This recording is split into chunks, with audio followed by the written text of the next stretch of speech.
যদি গাছ দিয়ে নামতে যায় তাহলে তাকে বাঘে খায়, আর হাত যদি ছুটে যায় অজগরের পেটে পড়ে যায়। এবার লোকটা চিন্তা করলো আমার উপায় কি, কিং কর্তব্য বিমূঢ় হয়ে গেছে। অবশেষে লোকটা স্থির করেছে যতক্ষণ বাঁচা যায় অতক্ষণ ঝুলে আমি থাকি, দেখি কি করা যায়। হঠাৎ নজর করে দেখে যে ডালের আগাল ধরে সে ঝুলন দিয়ে রয়েছে, ওই ডালের গোড়ার মধ্যে দুইটা ইঁদুর এসেছে। একটা ইঁদুরের গায়ের রং সাদা আর একটা ইঁদুরের গায়ের রং কালো। দুইজন সামনাসামনি বসে ওই ঝুলন্ত ডালের গোড়া কাটতে আরম্ভ করলো। সাদাজন যখন কাটে কালোজন চুপচাপ বসে থাকে, আবার কালোজন যখন কাটে সাদাজন চুপচাপ বসে থাকে। অল্টারনেট তারা ডিউটি করতে আরম্ভ করেছে। লোকটা একবার বাঘের মুখের দিকে দেখে, আবার অজগরের সাপের মুখের দিকে দেখে, আবার ইঁদুরের কাটার দিকে দেখে। কাটতে কাটতে ডাল এমন চিকন হয়ে গেছে, শুরু হয়ে গেছে, আর একবার কাটলেই ডাল কাটেছে অজগরের পেটে চলে যাবে। এমন সময় চিৎকার দিয়া ঘুম থেকে জেগে গেল। ঘুম থেকে জেগে দেখে সারা শরীর থরথর করে কাঁপতেছে, ঘামে গেঞ্জি ভিজে গেছে, বিছনা চাদর ভিজে গেছে, লেপের কাবার ভিজে গেছে। কি স্বপ্নে আমি দেখলাম, এই ভয়ের চোটে তার শরীরটা থরথর করে কাঁপতেছে। সারা রাত্রি বসে বসে কাঁদছে। ফজরের নামাজের পর তার পীর ছিলেন একজন হক্কানি আলেম, পীর সাহেব কেবলার দরবারে চলে গেল। সানি ধামসুদ মুরিদে পেশে পীরে, সানি ধামসুদে মুরিদে পেশে পীরে, কে বাসুদ্দার সলুকার দস্তগিরে, ভগুপ্তার পা না সুদ্দার এসকাতা যায়, বেরুয়া শেখ সোয়াগা পেশে মান্নায়। মুর্শিদ কেবলার দরবারে যে বলে, হুজুর আজ রাত্রে আমি এই ধরনের একটা মারাত্মক স্বপ্নে দেখেছি। সারা রাত্রে হুজুর আমি কেঁদেছি, কিন্তু স্বপ্নের ব্যাখ্যা আমি বুঝি না। হুজুর আপনার কাছে আসছি, আপনি মেহরবানি করে আমাকে স্বপ্নের ব্যাখ্যা বলে দেন। আল্লাহর ওলি বলে, বাজান রে শোনো, যে বাঘ তোমাকে দৌড়েছে এটা বাঘ না রে বাবা, এটা হলো তোমার মালিকাল মউত। জীবন বাঁচাবার জন্য, আত্মরক্ষার জন্য মধ্য মাঠের মধ্যে যে তুমি গাছে উঠে ডাল ধরে ঝুলন দিয়েছ, বাজান রে ওই গাছ হলো তোমার হায়াতের বৃক্ষ। তোমার পাশোদা যে অজগর সাপ দেখেছ, যদি হাত ছুটে যায় গোটা দেহ অজগরের পেটে চলে যাবে। বাজান রে এটা অজগর নয়, এটা হলো তোমার কবর। বলুন সুবহান। আলা ইয়া সাকিনাল কাসরিল মুআল্লা, আলা ইয়া সাকিনাল কাসরিল মুআল্লা, সাতুদফান করিবিন ফি তুরাবি, লাহু মালাকু ইউনাদু কুল্লা ইয়াউমিন লিদুনিল মাউত ওয়াবনাউ লিল খারাবি। কিতাবের মধ্যে লেখে, আমার আপনার যেখানে কবর হবে ওই জায়গার মধ্যে দৈনিক একজন ফেরেশতা ভোরবেলা হইতে দিনের মধ্যে 20 বার সে ডাক দেয়া বলে, 7 তলা বিল্ডিং বানায় উপরের তলা ঘুমাও, অল্প দিনের মধ্যেই তোমার ওখান থেকে নামাইয়ে আমার পায়ের নিচে কবর এখানে নিয়ে আসা হবে। লাহু মালাকুই ইউনাদু কুল্লা ইয়াউমিন লিদুনিল মাউত ওয়াবনাউ লিল খারাবি।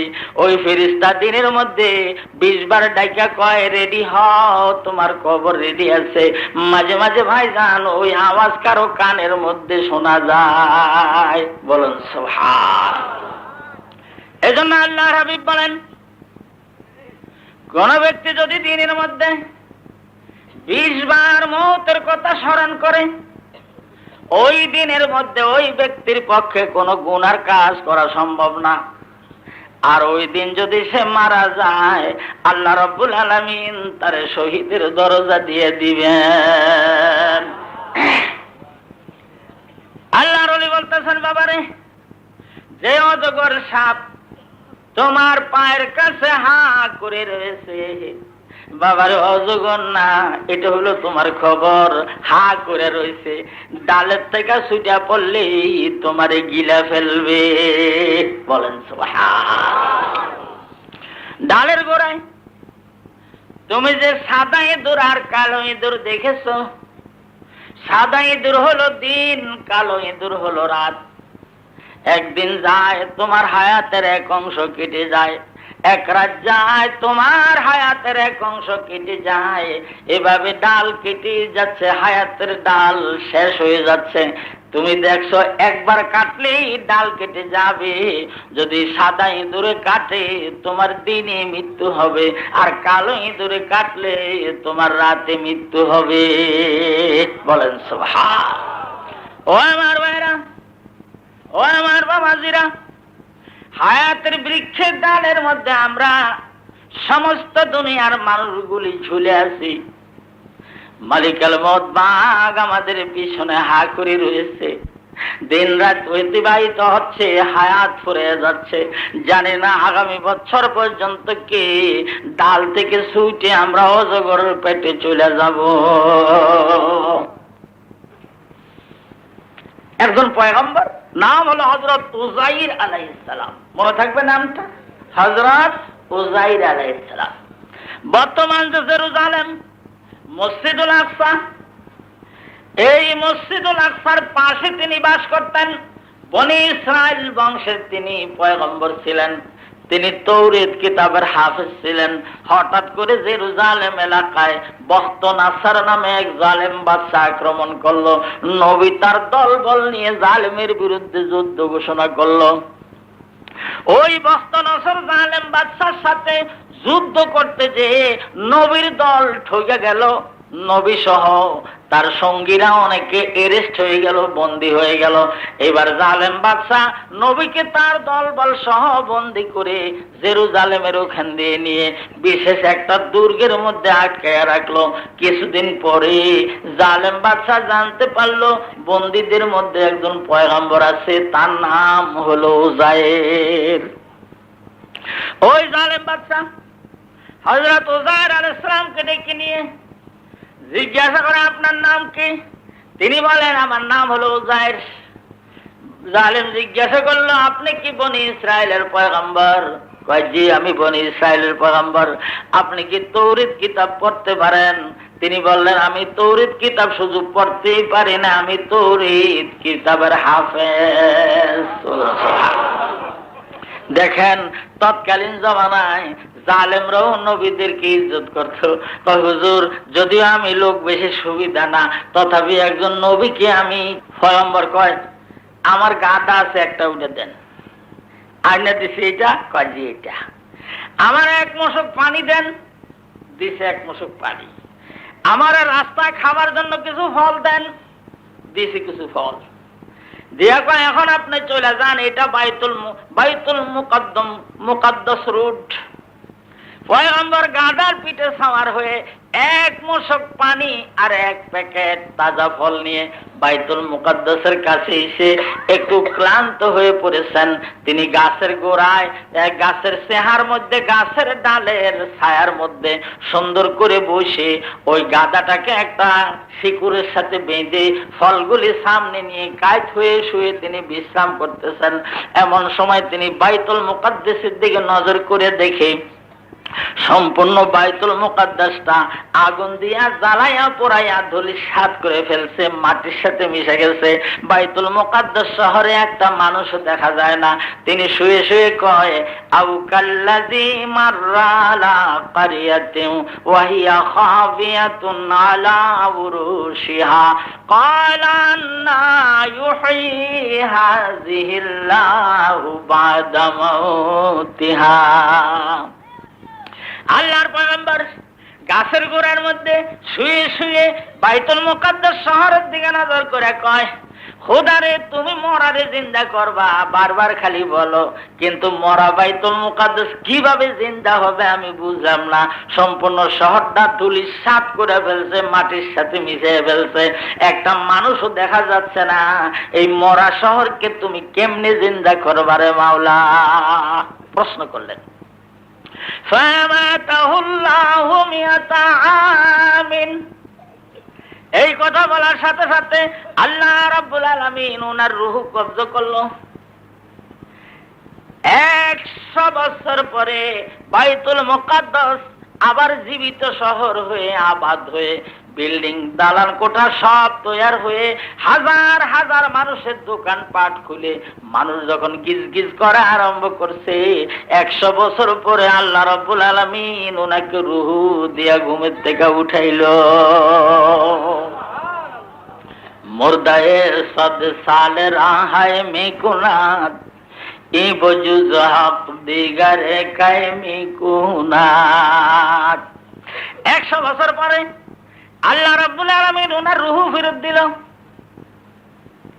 ওনার দেহের উপরে রেফ্রিজারেটর লাগায় রাখছে, ওনার দেহকে ফিজারিং লাইন দিয়ে সম্পূর্ণভাবে হেফাজত করে রেখেছে। 100 বছর পরে ওনার রূহটা ভিতরে দিয়ে আল্লাহ রাব্বুল আলামিন জিজ্ঞাসা করেন, কামলা বিস্তম, উযাইর রে তুমি এখানে কতদিন ঘুমাইলা? হযরত উযাইর আলাইহিস সালাম বলেন, লাবিস্তু ইয়াওমান আও বা'দা ইয়াওম, আমি একদিন অথবা 8 দিন ঘুমাইছি বলে মনে হয়। আল্লাহ রাব্বুল আলামিন বলেন, ক্বালা বাল লাবিস্তা মিয়াতা আমিন ফানজুর ইলা তাআমিকা ওয়া শারাবিকা লাম ইয়াতাসান্না। আল্লাহ রাব্বুল আলামিন বলেন, উযাইর রে তুমি একদিন আর 8 দিন ঘুমাও নাই, তোমাকে এখানে আমি ঘুমন্ত অবস্থায় রেখে দিয়েছি 100 বছর। ফানজুর ইলা তাআমিকা ওয়া শারাবিকা লাম ইয়াতাসান্না, তুমি নজর করে দেখো তোমার পানি, তোমার তাজা ফল সম্পূর্ণ আমি ফিজারিং লাইন দিয়ে রেফ্রিজারেটর বানাইয়ে আমি এমন ভাবে ফল আর পানিকে রেখেছি, 100 বছরের মধ্যে পানির রং পরিবর্তন হয় নাই, ফলও পচে নাই। ফানজুর ইলা তাআমিকা ওয়া শারাবিকা লাম ইয়াতাসান্না ওয়ানজুর ইলা হিমারিকা।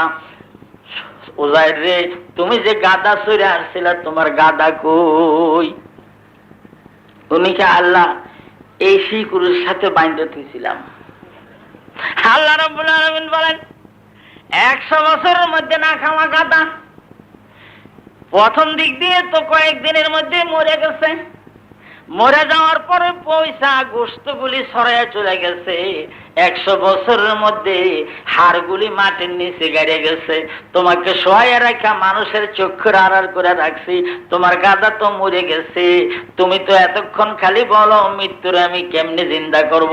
তোমাকে শহর তো আমি জিন্দা করে দেখাইলাম, কিন্তু সেটা তোমার চক্ষু গোচর হইলো, কিন্তু আমি প্র্যাকটিক্যাল ভাবে তো তোমারে দেখাই নাই কেমনে আমি মরারে জিন্দা করব। তুমি যাও কোদাল নিয়ে এসে মাটি গর্ত করে ওই গাদার হাড় গরুগুলি তুমি উঠাও। তিনি গাদার হাড়গুলি উঠাইছে।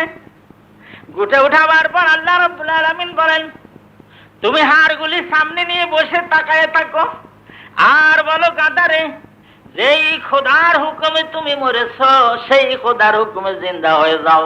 এরপরে তুমি শুধু ফিজিক্যাল গল্প শুনলে হবে না, এবার লজিক্যাল প্র্যাকটিক্যাল তুমি সম্পূর্ণ দেখো আমি রব্বুল আলামিন কেমনে বানাইছি। এতদিন তো তোমাকে থিওরিক্যাল বলেছি, এখন ফিজিক্যাল লজিক্যাল প্র্যাকটিক্যাল তুমি দেখে নাও। তুমি তাকায় থাকো। হযরত শুআয়ব আলাইহিস সালাম তাকায়, হযরত উযাইর আলাইহিস সালাম তাকায় আছেন। তিনি দেখেন একটা হাড়ের সাথে আরেকটা হাড়ের জোড়া মিলতে আরম্ভ করেছে। অল্প সময়ের মধ্যেই হাড়ের একটা ফিরিম দাঁড়াইয়া গেল, হাড়ের ফিরিম। আল্লাহ রাব্বুল আলামিন বলেন, ওয়ানজুর ইলাল ইযামি কাইফা নুনসিজুহা সুম্মা নাকসুহা লাহমা। তুমি নজর করে দেখো আমি হাড়ের উপরে দিয়ে গোশতের কাভারিং কেমনে করি, আবার গোশতের উপরে দিয়ে চামড়ার বাইন্ডিং কেমনে করি। তুমি একটু তাকায় থাকো। তিনি তাকায় রয়েছেন, দেখে হাড়ের উপরে দিয়ে গোশত আসতেছে, গোশতের পিছনে দিয়ে আবার চামড়ার বাইন্ডিং আসতেছে। অল্প সময়ের মধ্যে তিনি দেখেন তার গাদার যেই হুবাহুব রং তাই হয়ে গেছে। এমনকি যেখানে সাদা একটা পশম ছিল সেই পশমটা কালো হয় নাই, যেখানে কালো পশম ছিল সেটা লাল হয় নাই, যেখানে যেই রং ছিল কপালটা চাঁদা ছিল, ঠিক ওই গাদাটাই ওনার সামনে তৈরি হয়ে গেল। আল্লাহ রাব্বুল আলামিন বলেন তোমার গাদা না দেখো। কহ আল্লাহ আমার গাদা। আওয়াজটা ভালো করে শোনো। শোনার পরে কয় আল্লাহ আমার গাদাই। কয় তোমারও আমি এমনে বাঁচাইছি, তোমার গাদারও আমি অমনে বাঁচাইলাম, জেরুজালেম মরা শহরও অমনে বাঁচাইলাম, আর মৃত্যুর পরে দুনিয়ার সব মানুষে আমি আল্লাহ এমনি বাঁচাইয়া হাসরের ময়দানে নিব। ওয়ালাম আন্নাল্লাহ পুরুন আলা কুল্লি শাইইন কাদির।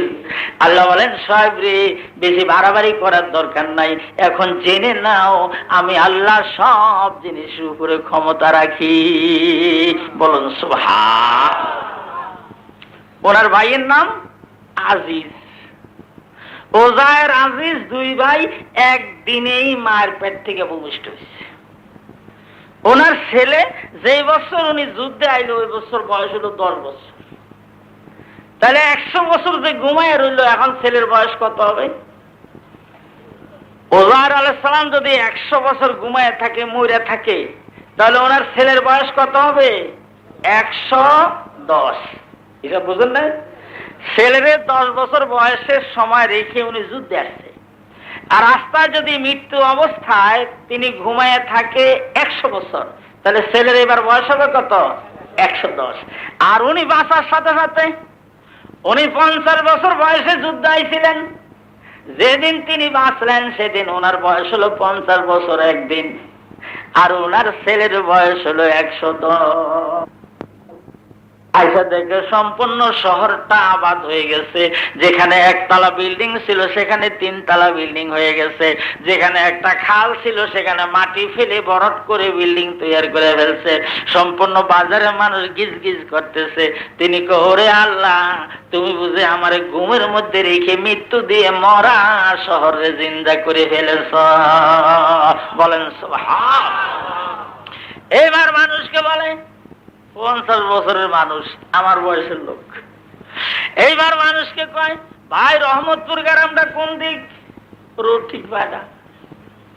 মানুষ কয় এখান দিয়ে যান।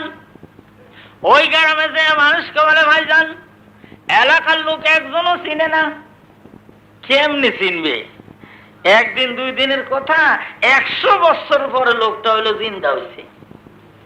এইবার তিনি গ্রামের মানুষকে জিজ্ঞাসা করে ভাইজান রহমতপুর গ্রাম কোনটা? কয় এই গ্রাম। জিজ্ঞাসা করে ওজার বাড়ি কোনটা? মানুষ কয় আপনার কি মাথা খারাপ হয়েছে? 100 বছর আগে যে লোক যুদ্ধে যাইয়া মারা গেছে তার বাড়ির সংবাদ কেন বলেন? উনি মরে গেছে যুদ্ধে যাইয়া 100 বছর আগে। উনি আমাকে পয়গম্বর ছিল। আরে আল্লাহ, উনি বাড়ির মধ্যে গেছে, বাড়ির ভিতরে থেকে এক বুড়া বেটা বাইরে হয়েছে। বুড়া বেটা কি?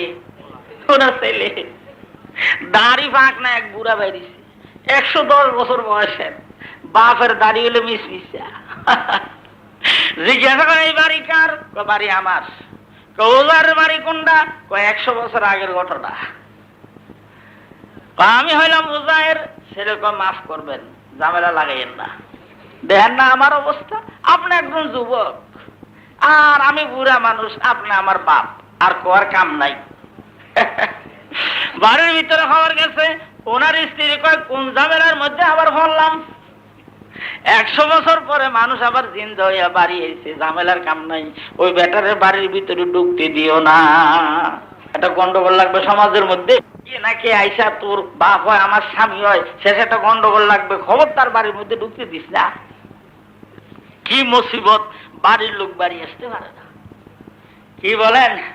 50 বছর আগে আপনার দাদা ইন্তেকাল করেছে। আহ, বলুন তো এখন যদি উনি জীবিত হইয়া শেষ রাত্রে বাড়ির ঘাটে আসে, আমরা জায়গা দেব?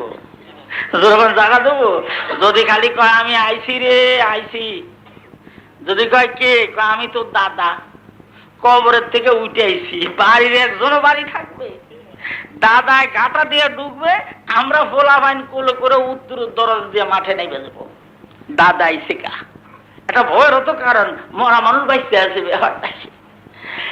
না কল্পনা জল্পনা কারণে শুরু হয়ে গেছে, কি এক সমালোচনা আর আলোচনা শুরু হয়ে গেছে। বাড়ির মানুষকে বাড়ি জায়গা দিতে চায় না। এবার তিনি বারবার বলেন, আমি উজাইর, তোমরা বিশ্বাস করো আল্লাহ রাব্বুল আলামিন আমাকে তার কুদরতি খেল দেখাবার জন্য, মৃত্যুর পরে মানুষ জীবিত হবে এই কথা বুঝাবার জন্য আমি প্রশ্নবোধক চিহ্ন করে আল্লাহকে জিজ্ঞাসা করেছিলাম। এই জন্য আল্লাহ রাব্বুল আলামিন আমার দেহের উপরে পরীক্ষা নিরীক্ষা করেছে, গাদার দেহের উপরে পরীক্ষা নিরীক্ষা করে আমাকে প্র্যাকটিক্যাল দেখাই দিছে, এবং তিনি বাইতুল মুকাদ্দাস শহরের উপরে পরীক্ষা নিরীক্ষা করে আমারে জানাই দিছে আমি কেমনে মুর্দারে জিন্দা করব। আমি আইছে আমারে জায়গা দাও, গ্রামের মানুষ জায়গা দিতে চায় না। কি সর্বনাশ! উনি কয়, আচ্ছা বেশি বয়সের কোন লোক এই দেশে আছে? ওই গ্রামের দক্ষিণ মাথায় এক বুড়ি আছে, ওখানে নিয়ে চলো। বুড়ির বাড়ি নিয়ে গেছে। বুড়ি অন্ধ, বুড়ির বয়স 150 বছরের উপরে, পুরান বুড়ি খাইছে। ওখানে যায় হযরত উজাইর আলাইহিস সালাম বলেন, বুড়িমা তুমি উজাইরের চিনো? কয় যে হ্যাঁ, উজাইর আলাইহিস সালাম আমার পয়গম্বর। তিনি যুদ্ধে যে আর দেশে ফিরে আসে নাই, আমরা অনুমান করেছি তিনি হয়তো শহীদ হয়ে গেছেন। হযরত উজাইর আলাইহিস সালাম বলেন, বুড়ি তুমি কি তোমার নবীরে দেখেছো? কয় আমি আমার নবীরে বহুবার দেখেছি। কয় এখন একটু দেখো না আমি তোমার নবী কিনা। বুড়ি কয় আমি তো অন্ধ হয়ে গেছি, আমার নবীরে একটা মুজিজা ছিল, তিনি অন্ধ মানুষের চোখে ফু দিলে চোখ হইয়া যায়। আপনি আমার চোখে ফু দেন, আমি চোখ ফিরে পাই, তাহলে আপনার মুখ দেখে আমি বলতে পারবো আপনি আমাদের পয়গম্বর কিনা। হযরত উজাইর আলাইহিস সালাম ওই বৃদ্ধা অন্ধ মহিলার চোখের মধ্যে ফু দিল। ফু দেওয়ার সাথে সাথে বুড়ির নতুন চোখ গজায় গেল। তিনি নজর করে কয়, কোনো সন্দেহ নাই আপনি আমার পয়গম্বর। লা ইলাহা ইল্লাল্লাহু উজাইরুন নবী আল্লাহ। হযরত উজাইর আলাইহিস সালাম বলেন, বুড়িমা আমি তোমার পয়গম্বর, তুমি আমাকে সার্টিফাই আইডেন্টিফাই করলা, শনাক্ত করলা, কিন্তু আমার বাড়ির মানুষ তো আমারে মানতে চায় না, আমারে বাড়ি জায়গা দেয় না। মা তুমি একটু সুপারিশ করো না। বুড়ি কয়, বাজান আমি তো হাঁটতে পারি না, বার্ধক্য হয়ে আমি নড়াচড়া করতে পারি না। আমার পয়গম্বর কোন বুড়া মানুষের হাত ধরে, অচল মানুষের হাত ধরে কুম বিইজনিল্লাহ কয়ে টান দিলে মানুষ হাঁটতে পারতো, আপনি তো আটেন না। হযরত উজাইর আলাইহিস সালাম ওই বুড়ির হাতকে ধরে কুম বিইজনিল্লাহ বলে যখন টান দিয়েছে, বুড়ি এবার টুক টুক করে ওনার আগে আগে হাঁটা আরম্ভ করছে। বাবা আপনি আমার পিছে পিছে আসেন, আমি আপনার বউরে কয়ে দিব, বলারে কয়ে দিব, আসেন। ওই বুড়ি আগে আগে যায় বাড়ির মধ্যে ঢুকিয়া হযরত উজাইর আলাইহিস সালামের ছেলেকে দেখে বলে, বিশ্বাস না করলে এখানে আয়, তৌরাতের সব কপি তো বখতনাসর জালেম বাদশা পড়াই দিছে, তোর আব্বা ছাড়া তৌরাতের হাফেজ কোনো মানুষ নাই, দেশের সব লোক ডাকে আন, যদি তৌরাত কিতাবকে হেফজ করে আমাদেরকে শোনাইতে পারে, আর তোর মার সাথে গোপন আলাপ যদি করে তার আগের স্বামী মিলাইতে পারে, তাহলে আমরা এক্ষুনি ঘোষণা করে দেব তিনি আমাদের সেই পয়গম্বর উজাইর। সারা দেশে মহাসম্মেলন বসছে। তখন পৃথিবীর মধ্যে তৌরাতের কোনো হাফেজ ছিল না, এবং তৌরাতের কফিও ছিল না। সব কফি বখতনাসর জালেম বাদশা পড়াই দিছে। লক্ষ লক্ষ লোকের সামনে হযরত উজাইর আলাইহিস সালাম দাঁড়ায় একটানা তিনি তৌরাত কিতাব শোনাইয়া দিলেন। বলেন সুবহান। বুড়ি শনাক্ত করলো, আইডেন্টিফাই করলো, সার্টিফাই করলো, স্ত্রীর সাথে সাক্ষাৎ দিয়ে বৈবাহিক জীবনের কতগুলি গোপন ঘটনা আলোচনা করলো। বিস্তারিত আলোচনার পর সর্বসম্মতিক্রমে ওনাকে গ্রহণ করা হলো। আশ্চর্য তামসা, বাপ হলো 50 বছরের মানুষ, আর ছেলে ঘরের মধ্যে হলো 110 বছরের বুড়া মানুষ। আর ওনার ভাই হযরত আজিজ, তিনি একেবারে বার্ধক্যের চরমে যে পৌঁছে গেছে। তিনার বয়স হয়ে গেছে 150 বছরের মতো, কিন্তু দুইজনের মধ্যে বয়সের ব্যবধান 100 বছর। ঠিক একই দিনে আবার দুই ভাই ইন্তেকাল করেছে। বলুন সুবহান। মুর্দায়ে 7 সালে রাহায়ে মিকো নাদ ইবজুজ হক দিগারে কাইমি কুনাদ ইবজুজ হক দিগারে কাইমি কুনাদ। এক ব্যক্তি মারা গেছে। মারা যাওয়ার পরে তার 2 ছেলে,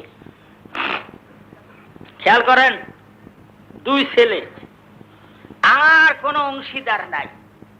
তাহলে দুইজনে কত করে পাবে? 8 আনা, 8 আনা করে 16 আনা পাবে। মোট টাকা হলো, সম্পত্তির ভ্যালু ধরেছে 8,000 টাকা। তাহলে এক ভাই পাবে কত? 4,000 টাকা। একজন হলো সুফি সাহেব, 4,000 টাকা পাওয়ার সাথে সাথে 1,000 টাকা দিয়ে দিয়েছে লিল্লা বনিয়ে।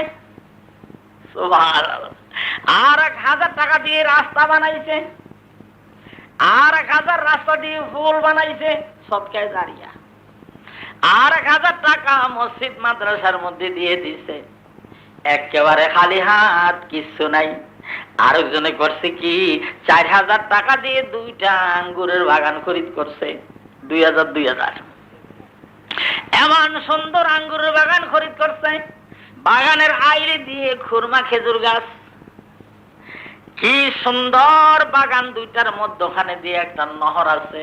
ওই নহর দিয়ে নদীর থেকে পানি এনে ওই সেচ কল লাগাই পানি এনে সেচ প্রকল্প গ্রহণ করে সেলো টিউবওয়েল লাগাই মেশিন লাগাই বাগানের মধ্যে পানি দেয়। বলুন সুবহান। এগ্রিকালচার, কৃষি বিপ্লব। এত সুন্দর বাগান, ফলে আর ফুলে ভরা, সুজলা সুফলা, শস্য শ্যামলা। একেবারে নজর ফিরে আসে। আঙ্গুর যেমন ধরা ধরেছে, 4 আলির মধ্যে খুরমা খেজুর গাছে তাজা খুরমা ধরেছে। অল্প দিনের মধ্যে বিরাট অবস্থা হয়ে গেছে। ম্যানেজার রেখেছে, কর্মচারী রেখেছে, অবস্থার উপর অবস্থা, বেকায়দা অবস্থা হয়ে গেছে।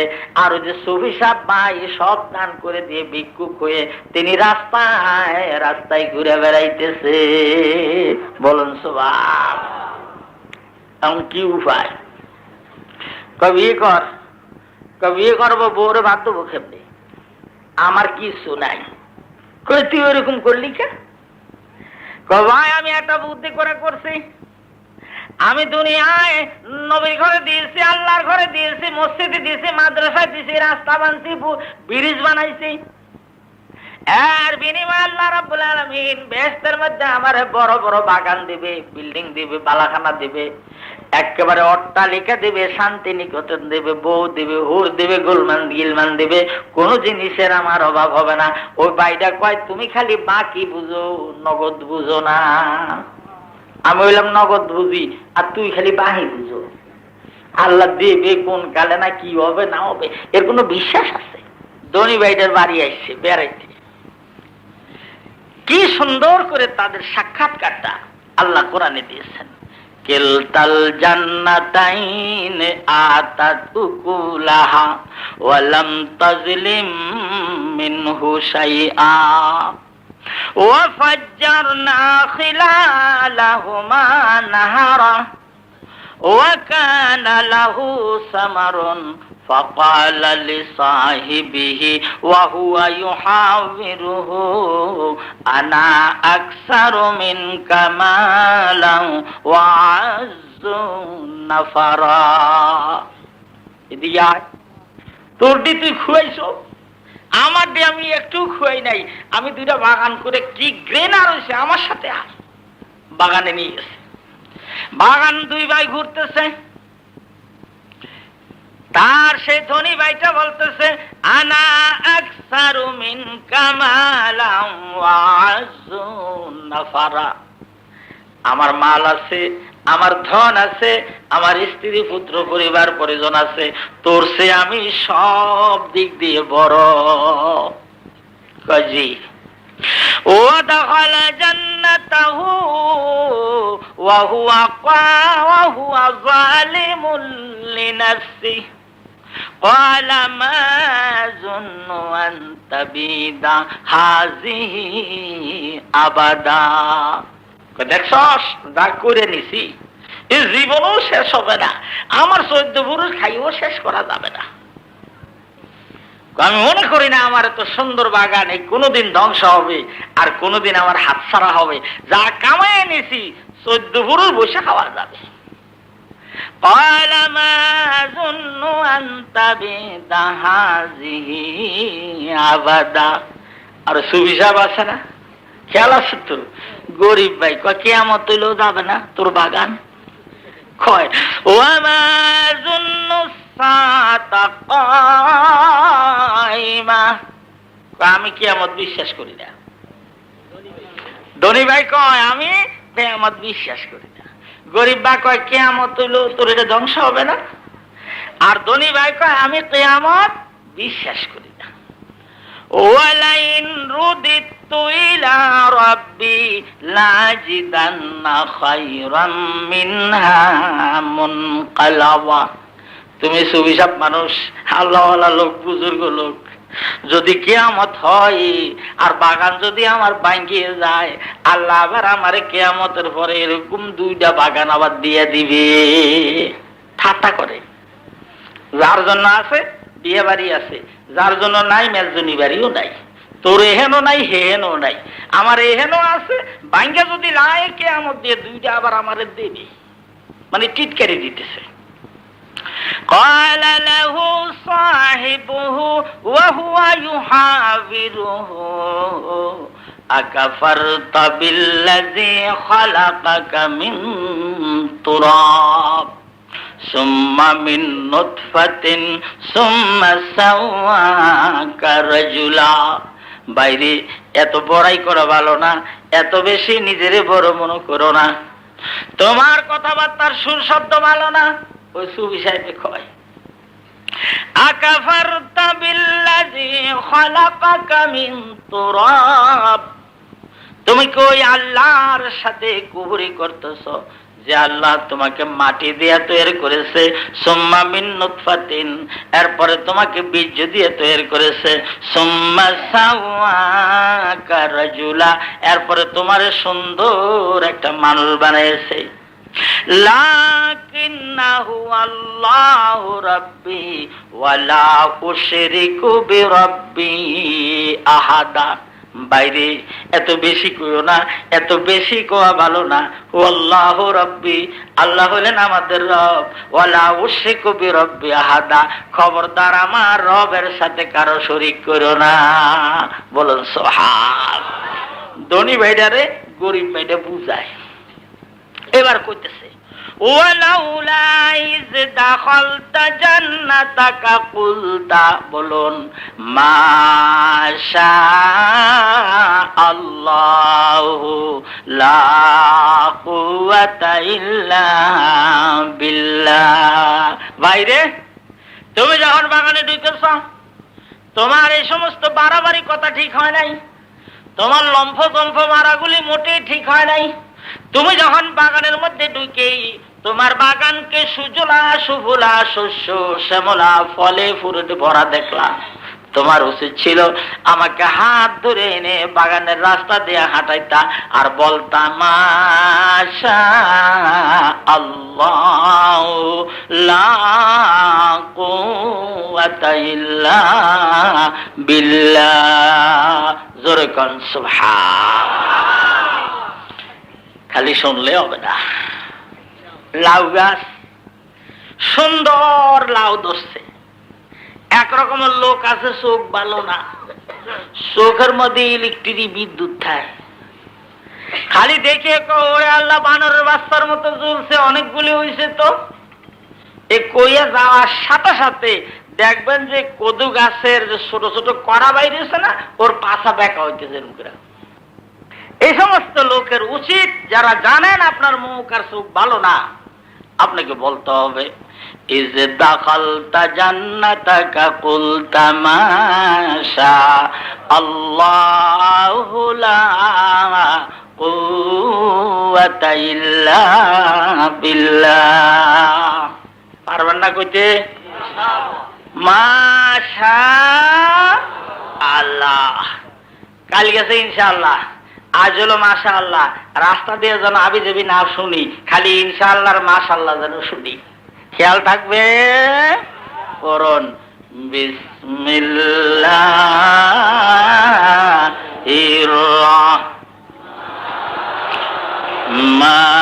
রহমানির রহিম।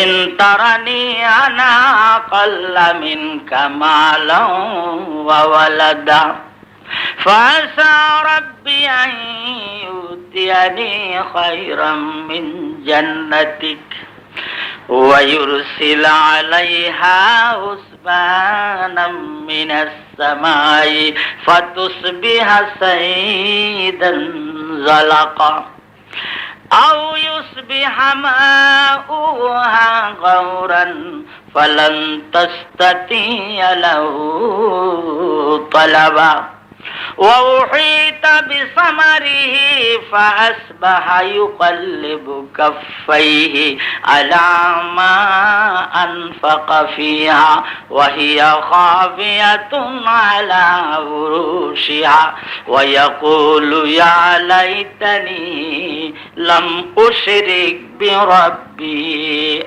أحدا। গরিব মানুষ, ভাই আমি গরিব মানুষ, আমার টাকা নাই, পয়সা নাই, আমার জায়গা নাই, জমিন নাই, আমার ছেলে নাই, সন্তান নাই, আমার বিবি নাই, বাচ্চা নাই, আমার মান নাই, সম্মান নাই, কিছুই আমার নাই, কিন্তু আমি আশাবাদী। ফাসা রাব্বি আন ইউতিয়ানি খায়রাম মিন জান্নাতিক। আমি আশাবাদী পরকালে আমার আল্লাহ রাব্বুল আলামিন আমাকে এর চেয়ে সুন্দর, তোমার চেয়ে সুন্দর বাগান দিতে পারেন। বলুন সুবহানাল্লাহ। দুনিয়াও দিতে পারেন, আখিরাতও দিতে পারেন। কয় হ হ আজ দিছে তোরে, তোর কাম শেষ। আসলে বলেন তো দেওয়া নেওয়া এগুলি কার হাতে? জোরে কান আল্লাহর হাতে। আল্লাহ বলছেন না, কুলিল্লাহুম্মা মালিকাল মুলকি তুতিল মুলকা মান তাশা।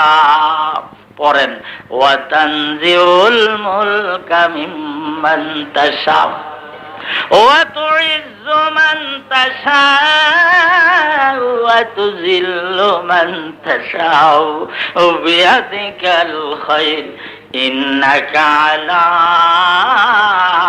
কুল্লি শাইইন কদির। গাহ গাদারা মুলকে বখশি গাহ সাহারা চুগাদা। গাহ গাদারা মুলকে বখশি গাহ সাহারা চুগাদা আজবরাইনি মিলানি দরবদর হায় রাগুনি। ও আমার ভাইরা, ও আমার বাবাজিরা, সিংহাসনের বাদশারে, সিংহাসনের সম্রাটরে সিংহাসনের থেকে নামাইয়া আল্লাহ রাব্বুল আলামিন ভিক্ষা করাইয়া ছাড়ছেন। ছাড়ে নাই? ভিক্ষার ফকিরের জুন্নাটা হাতের থেকে নিয়া কয় তুই যে আর সিংহাসনে বৈশা রাষ্ট্র শাসন কর। বলুন সুবহানাল্লাহ। এরকম উত্থান পতন আমাদের দেশে হয় নাই? যেরকম হয় নাই, আমাদের দেশে বেশি বেশি হইতে আছে। কুলিল্লাহুম্মা মালিকাল মুলকি তুতিল মুলকা মান তাশাউ ওয়া তানজিউল মুলকা মিম্মান তাশা ওয়া তুইজ্জু মান তাশা ওয়া তুযিল্লু মান তাশা বিয়াদিকাল খায়র। সকলে জোরে কোন ইন্নাকা আলা কুল্লি শাইইন কদির। আফগানিস্তানের রাজধানী গজনব শহর।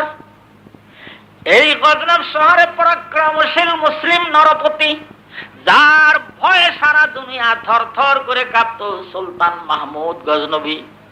ভাইজান 17 বার ভারতবর্ষকে আক্রমণ করেছিল।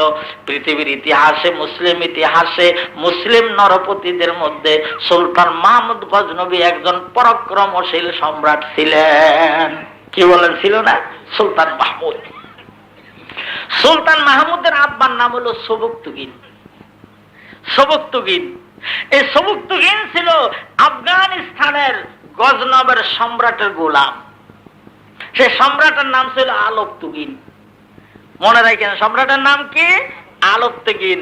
গোলামের নাম সুবুকতুগিন। সুলতান মাহমুদের আব্বা কিন্তু সুবুকতুগিন। সুবুকতুগিন গোলাম, আলোকতুগিন হলো সম্রাট গজনবের আফগানিস্তানের। অত্যন্ত অভিযান গোলাম, বাধ্যগত গোলাম। একদিন সম্রাটকে বলতেছে, হুজুর আজ আমার সব কাজ কাম কমপ্লিট হয়ে গেছে, বৈকাল বেলা আমারে একটু হরিণ শিকার করতে দিবেন কি? সম্রাট কয়, তুমি ভালো মানুষ, যাও না, যদি পারো একটা শিকার করে আসো। তখন তো গুলি বন্দুকের জমানা ছিল না, তীর ধনুক কতগুলি কাঁধের মধ্যে বাইন্দা তিনি যখন রাজধানীর থেকে হরিণ শিকারের জন্য বাইর হলো, উজির নাজিরা ঠাট্টা করে, গোলামের আবার হরিণ শিকার। লোকটা কি করে, গোলামি আবার হরিণ শিকার করতে যায়, ঠাট্টা করে। এই গোলাম সুবুকতুগিন, হরিণ শিকার করতে যাও, যদি না পাও তামসা দেখাবানে। যাই তো, যদি পাই ভালো, না পাইলে খালি হাতে আসবো। খালি হাতে আইলে তোরে তামসা দেখাবো। পারবা না তো যাও, কা গোলাম মানুষের কিসের হরিণ শিকার? এগুলি রাজা বাদশারা করে থাকে, গোলাম কেন তুমি হরিণ শিকার করতে যাবা? কয়, ভাইজান ঠাট্টা করেন না, আমি যাই দেখি পাই নাকি। ওই সুবুকতুগিন গোলাম জঙ্গলে গেল, সারা জঙ্গল তালাশ করে কোনোখানে হরিণ পেল না। সন্ধ্যার আগে বিমুখ হয়ে খালি হাতে রাজধানীর দিকে রওনা দিয়েছে। বলুন সুবহানাল্লাহ। পথ দিয়ে আসবার সময় মনে মনে কয়, বড় তো পাইলাম না, একটা বাচ্চা পাইলো তো, ওই তো বাচ্চাটা কোলে করে নিয়ে উজির নাজিরদের ঠাট্টার হাত থেকে রক্ষা পাইতাম। এই বলে যখন তিনি জঙ্গলার কিনারা দিয়ে, রোড দিয়ে ঘোড়ার পিঠে চড়ে টুকটুক করে আসতেছে, এমন সময় দেখে রাস্তার পাশে একটা হরিণীর বাচ্চা পড়ে আছে। তিনি ঘোড়ার থেকে নাইমা বাচ্চাটারে দৌড়া ঘোড়ার পিঠে আঞ্জা করে মোট করে দৌড়া ঘোড়া হাঁকাইতে আরম্ভ করেছে। যখন ঘোড়া রোডের মধ্যে উঠেছে, এমন সময় পিছনে দিয়ে টক টক টক টক করে পায়ের শব্দ শোনা যায়। সুবুকতুগিন পিছনের দিকে তাকায়, নজর করে দেখে ওই হরিণীর বাচ্চার মা। হরিণী ওই যে বাচ্চা ধরে না, এই জন্য বাচ্চার মায়ের পিছনে দিয়া দৌড়ায় আর শিক্ষিত দিতেছে। যখন ঘোড়ার মুখ ফিরায়, জীবনের মায়া দৌড়িয়া জঙ্গলের মধ্যে ফলায়। আবার ঘোড়ার কদম দিলে পিছনে দিয়ে টক টক টক টক করে শব্দ হইতেছে, পা মারতে মারতে চিৎকার দিয়ে পাগলের মতো দৌড়ায়। সুবুকতুগিন দেখলো, হায় রে, বাচ্চা ধরে নেই, বাচ্চার মায় দিশাহারা হয়ে গেছে। আমি যদি বাচ্চাটা ধরে নিয়ে যাই, হরিণী কাঁদবে, হরিণী চিৎকার দিবে, মন্ত্রী মিনিস্টাররা না হয় আমার একটু ঠাট্টা করবে, এতে আমার কি আসবে যাবে। আমি বাচ্চাটা ছেড়ে দেই, মায়ের বাচ্চা মায়ের কোলে চলে যাক। তিনি বাচ্চাটা ছেড়ে দিছে। বাচ্চাটা নাইমা দৌড়ে যাইয়া মায়ের স্তনের মধ্যে মুখ দিয়া যখন ঢুস দিয়ে দিয়ে দুধ খাইতেছিল, নেস নাড়তেছিল, মা পা দুইটা ফাঁক করে বাচ্চারে দুধ দিতেছে। আসমানের দিকে একবার তাকায়, সুবুকতুগিনের মুখের দিকে আবার তাকায়, চোখের পানি ছেড়ে দিয়ে আসমানের দিকে নজর করে কি জানি বলতে আরম্ভ করলো। এইবার বলা বলি শেষ করে আবার ওনার দিকে তাকাইলো। সুবুকতুগিন রাজধানীতে চলে আসছে। উজির নাজিররা জিজ্ঞাসা করে, হরিণ কই? হরিণ পাই নাই। গেছো কা? একটা পাইছিলাম, ওর মা কান্দে দেখে ছেড়ে দিয়ে আইছি। মাগরিবের নামাজ আদায় করেছে, রাজ দরবারের কাজ কাম কমপ্লিট করেছে, এশার নামাজ পড়ে সবুকতিগিন ঘুমিয়ে গেছে। গভীর রাতে দেখে লাল টকটকে সুন্দর চেহারার, নুরানি চেহারার একজন মানুষ, হাতের মধ্যে লাঠি, মাথার মধ্যে ভাগরি।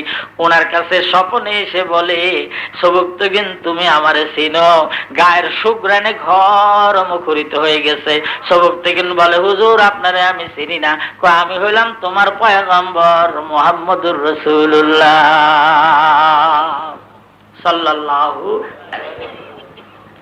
আমি এসেছি, আল্লাহ রাব্বুল আলামিন আমাকে বলেছেন তোমার এখানে এসে শুভ সংবাদ দেওয়ার জন্য। ওই হরিণীর বাচ্চা তুমি ছেড়ে দিয়েছ। হরিণী তার বাচ্চাকে ফিরে পেয়ে দুধ খাওয়াইতে আসমানের দিকে নজর করে চোখের পানি ছেড়ে দিয়ে আল্লাহর কাছে বলেছে, খোদা রে, সবুকতিগিন গোলাম রে, তুমি আফগানিস্তানের বাদশা বানাইয়া দিও। আল্লাহ রাব্বুল আলামিন হরিণীর দোয়া কবুল করেছেন। গোলামের লিস্টির থেকে তোমার নাম কেটে দিয়ে বাদশাদের লিস্টির মধ্যে তোমার নাম লিখে ফেলেছেন। আমি শুভ সংবাদ দিতে এসেছি, এই বাদশা ইন্তেকাল হওয়ার পরে আল্লাহ রাব্বুল আলামিন তুমি গোলামকে সর্বসম্মতিক্রমে রাজ দরবারের সিদ্ধান্ত মোতাবেক আল্লাহ রাব্বুল আলামিন তোমাকে আফগানিস্তানের সিংহাসনে বসাইয়া দিবেন। বলুন সুবহানাল্লাহ। উনি কো হুজুর কোন কি? আমি সংবাদ নিয়ে আইছি। তো গোলামের লিস্টিতে তোর নাম নাই, রাজা বাদশার লিস্টিতে উঠে আলাইছে। আর আফগানিস্তানের লিস্টিতে বর্তমান বাদশার পরেই তুমি। ঐতিহাসিকরা লেখেন, অল্প দিনের মধ্যে আফগানিস্তানের সম্রাট আলফতুগিন ইন্তেকাল হলো। মন্ত্রী পরিষদের জরুরি অধিবেশন ডেকে মন্ত্রী মিনিস্টাররা সর্বসম্মতিক্রমে গোলাম সবুকতিগিনকে রাজ দরবারের বাদশাহী ইউনিফর্ম, রাজা বাদশাদের পোশাক পরাইয়ে গোলামকে নিয়ে আফগানিস্তানের সিংহাসনে বসাইয়া দিল। পড়ুন, কুলিল্লাহুম্মা মালিকাল মুলকে তুতিল মুলকা মান তাশা ওয়া তানজিউল মুলকা মিম্মান তাশাউ ওয়া তুইজ্জু মান তাশাউ ওয়া তুযিল্লু মান তাশাউ বিয়াদিকাল খায়র ইন্নাকা আলা কুল্লি শাইইন কাদির। গাগাদারা মুলকে বখশি, গাগাদারা মুলকে বখশি, গাহা সাহারা চুগাদা আজবরায়ে নিমনানি দরবদর হায়রাকুনি। হুজুরকে প্রশ্ন করা হয়েছিল তিনটা। এক নম্বর, আসহাবে কাহফ কারা, তাদের সংখ্যা কত, তারা এখন কোথায় আছে? এক। দুই নম্বর প্রশ্ন করা হয়েছিল, হুজুর হযরত মুসা আর খিজির আলাইহিস সালামের ঐতিহাসিক, আধ্যাত্মিক এবং ভৌগোলিক সফর বর্ণনা করুন। দুই। তিন নম্বর, হুজুরকে বলা হয়েছিল, হুজুর জুলকারনাইন বাদশা যে বিশ্ব জরিপ করেছে, সেই জরিপের রিপোর্টটা একটু তুলে ধরুন। বলুন সুবহান। কয়টা প্রশ্ন? তিনটা। হুজুরে কইছিল কাই লাইছেন, কই দিবান। হুজুরের ধারণা কি? জিবরাইল আলাইহিস সালাম আমার কাছে দিনে আসে, রাতে আসে, দরকার হলে গভীর রাতে আসে। আসো, কোনারে জিজ্ঞাসা করে আমি তারপরে প্রশ্নের উত্তর দিয়ে দেব। মুফাসসিরিন কিরামরা লেখেন, হযরত আদম আলাইহিস সালাম হতে ঈসা আলাইহিস সালাম পর্যন্ত সব নবীদের নিকটে জিবরাইল আলাইহিস সালাম ওহী নিয়ে সর্বমোট আগমন করেছেন মাত্র 300 বার। আর হুজুর সাল্লাল্লাহু আলাইহি সাল্লামের 23 বছরের নবুয়ত পিরিয়ডে হযরত জিবরাইল আলাইহিস সালাম হুজুরের পাক দরবারে সর্বমোট আগমন করেছেন 24,000 বার। হুজুরের ধারণা, আসলে যাই না বলবো। তিন প্রশ্ন মনে আছে?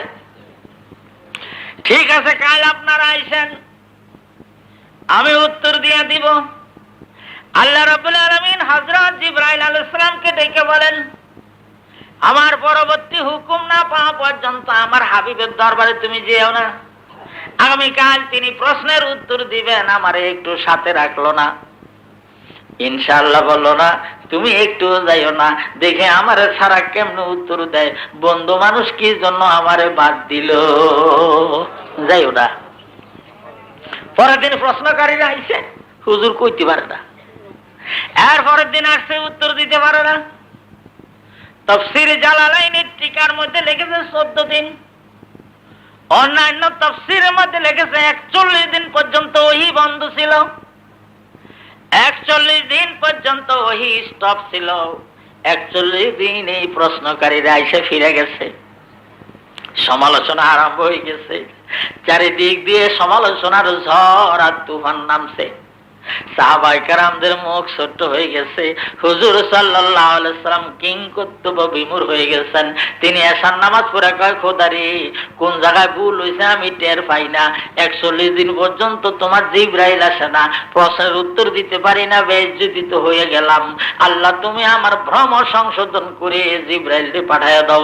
হযরত জিবরাইল আলাইহিস সালাম এসে প্রথম প্রশ্নের উত্তর দিয়ে 2টা প্রশ্ন সামনে রেখে বলেন, ওয়ালা তাকুলান্না লিশাইইন ইন্নী ফাইলুন যালিকা গাদা ইল্লা ইয়াশাআল্লাহ। আজ থেকে 41 দিন পূর্বে আপনি ওয়াদা দিয়েছিলেন, অঙ্গীকার করেছিলেন, প্রতিশ্রুতি দিয়েছিলেন, তখন তো আপনি ইনশাআল্লাহ বলেন নাই। এজন্য ওহী বন্ধ রইল, ওই স্টপ রইল। 3 প্রশ্নের একটার উত্তর দিয়ে সান্ত্বনা দিলাম, বাকি 2টা সামনে রেখে আপনাকে সতর্কতা অবলম্বন করার জন্য নির্দেশিত হয়েছি। আল্লাহ হুকুম দিয়েছেন অদূর ভবিষ্যতে কোনো কথা বলতে, কোনো অঙ্গীকার করতে, কোনো প্রতিশ্রুতি দিতে অবশ্যই আপনাকে বলে নিতে হবে ইনশাআল্লাহ। খুব জোরে কোন ইনশাআল্লাহ।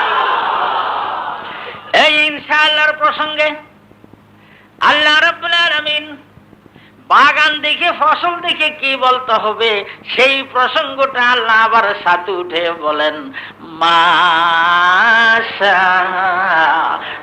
মাশাআল্লাহু লা কুওয়াতা ইল্লা বিল্লাহ। বলুন সুবহানাল্লাহ। পড়ুন বিসমিল্লাহির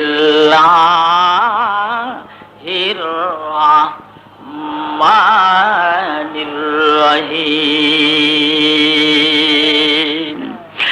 আও ইউসবিহা মাউহা গাওরা ফালান তাসতাতিআ লাহু তালাবা। বাইরে গরিব ভাই কয়, বাইরে এত বেশি বাড়াবাড়ি করা ভালো না। আল্লাহ রাব্বুল আলামিন যদি আসমান থেকে একটা গজব নাজিল করে দেয়, তোর বাগানটা জ্বলা পুরা ধ্বংস হইয়া যাবে। আল্লাহ রাব্বুল আলামিন যদি আসমান থেকে একটা ঠাটা মাইরা দেয়, তোর বাগানটা ইঁদুর মাটির মতো হয়ে যাবে। সাইদান জালাকা, রেজা রেজা, টুকরা টুকরা হয়ে যাবে।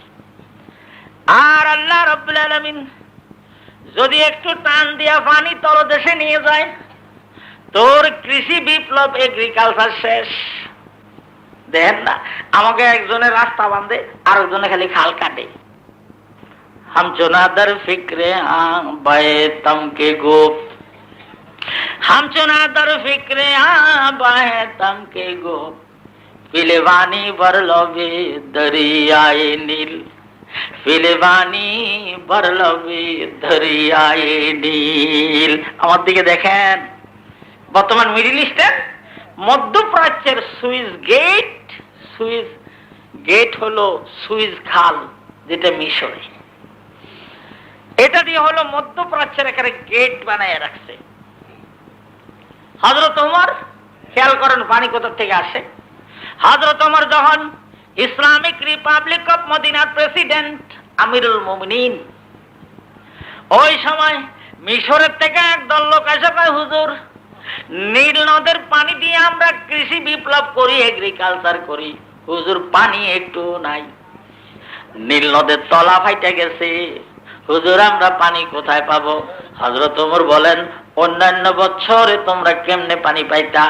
আপনাদের ইসলামী শাসন কায়েমের আগে আমরা যুবতী মেয়েরে বলি দিতাম, এরপরে নীল নদ আমারে পানি দিত। আপনার হাবিব নিষেধ দিয়ে দিয়েছে, আবু বকর সিদ্দিকও মানা করছে, আপনি কড়া অর্ডার দিয়েছেন এই ধরনের নরহত্যা নিষেধ। এখন হুজুর নীল নদীর তলা ফাইটা গেছে, আমরা পানি কোথায় পাবো? এগ্রিকালচার, কৃষি বিপ্লব বিপন্ন। একবারে নীল নদের পানি ছাড়া মিশরের ফসল নাই, কৃষি বিপ্লব নাই।